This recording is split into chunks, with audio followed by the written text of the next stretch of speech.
Ливийн босгочид алхамаар урагшилж ялд байгуулсаар байна. Тэд Каддафигийн агаараас хийсэн цохилтонд хүчин мөсдөж хэсэг хугацаанд хяналтаа тогтоогдсон газруудаа алдаж байсан юм а. Харин өнөөдөр тэдний хувьд баярлууштай үйл явдал болж байгаамаа.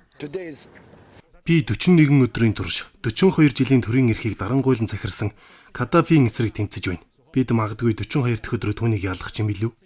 Босгочдод ялалт тийм хурдан ирэхгүй нь ойлгомжтой юм а. Гэхдээ тэдний хувьд сүүлийн өдрүүд ялалт авчирсаар байна. Босгочдод хяналтаа алдаадсан Бенгази хотоос эхлүүлэн эргүүлэн авч дараа нь Анжтаби, Берега, Рас Лануф болон Каддафигийн төрсөн хот Сирте, Мисрата хотуудыг эргүүлэн эзлэн авсан юм а.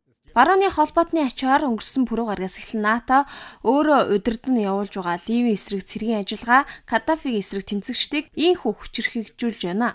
Ливийн улсын мэдлийн телевизээр шөнийн цагаар барууны холбоотнуудын хийсэн дайралтыг тасралтгүй дамжуулж өдрийн цагаар нь түүнээс учирсан хохирлыг болон шархтаж бэрцэн амиа алдсан ард иргэдийн тухай мэдээлсээр байгаамаа.